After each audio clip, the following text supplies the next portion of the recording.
What is up YouTube, and welcome to this Better Call Saul video. Now we take a step back this week as we flash back to Kim as a youngster and is caught shoplifting.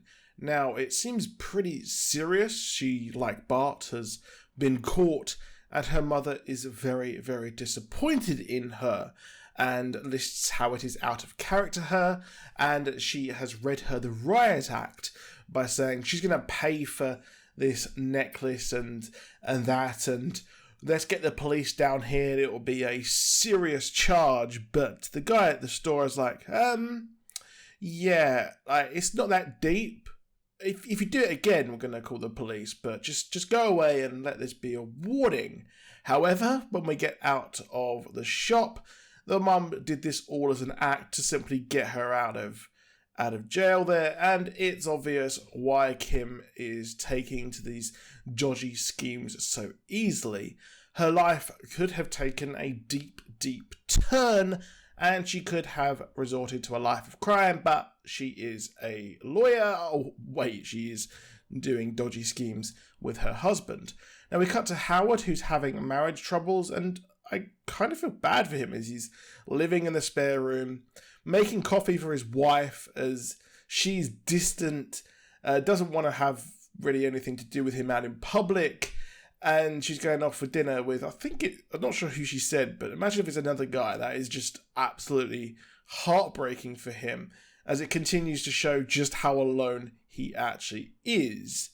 As well, we cut to Jimmy, who is at the vet's office, the place where all the criminals go to be patched up, including Mike, and they work on something to slip Howard. It's effective if you're not tolerant to caffeine. We know that Howard loves his coffee, so that's going to be a bit tricky. Now, Jimmy's confused why this guy is giving up his life of crime and moving away. Kim says he's got what he wants, but, well, this is a warning for Jimmy to cut, but it's not going to work here. They are Bonnie and Clyde. They are Thelma and Louise. They're off to the end. Now, in court, Kim is defending a guy and going absolutely Howard Hamlin. She's going ham on this guy, and she is a superb lawyer. I mean, this guy who's getting like minimum wage priced lawyer is doing like better than Amber Heard's people there.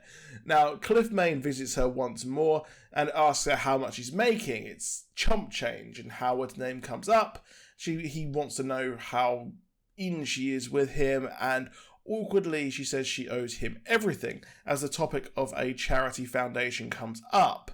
So there's a possibility for her to do very well in life, but by episode's end, she resorts back to Jimmy. It's sort of like the relationship that Jesse Pinkman had with his girlfriend there, where it was like a codependent, toxic relationship. It's pretty much what it is here, as she visits Jimmy at his law offices and compliments the interior design. We cut to Jimmy, who's filming some dodgy stuff here, but it's all going to go wrong.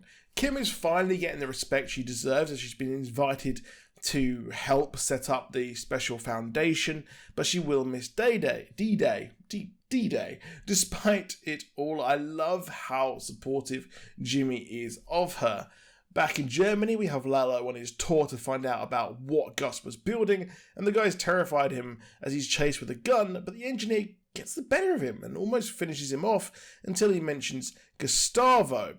Lalo gets one over on him, and he is to be interrogated. Probably going to pick up with that in the mid-season finale next week. But we cut to Saul Goodman, and it's hilarious seeing the worst of society and the nice and tranquil ambiance that his secretary has set up as she's pressured to get details on the Sandpiper mediation meeting.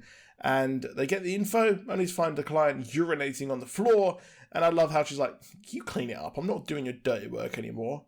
And Mike goes to see the bodyguard, and Gus has a problem. Mike is worried, keeping an eye on his granddaughter and daughter, who are stargazing as Saul checks on his plan with Kim, and they go out and celebrate.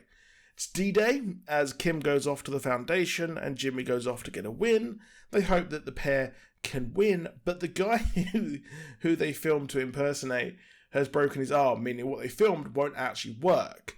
So, unlike Jimmy, well, he says that he's going to fight another day.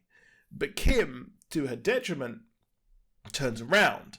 So they've flipped. Jimmy usually is the desperate person, but Kim here does turn around to meet him. Yeah, it's a bit of an odd one there. So it's her turn. I'm interested to see where she's going to go. I'm very, very curious because, of course, she wasn't in the main series. So that'd be interesting. But let me know what you thought of the episode. I really enjoyed it. I know many of you in the comments over the weeks have said it's very slow. I'm enjoying it. I'm having fun. I do apologise about the audio. I haven't actually got a arm for my microphone or a pop filter because they both broke. And, well, I'm broke, so I have to wait to get one. Unfortunately, I do apologise. But that is it for this video. Please drop a like down below. Do subscribe with notifications on, and I'll see you soon, and goodbye.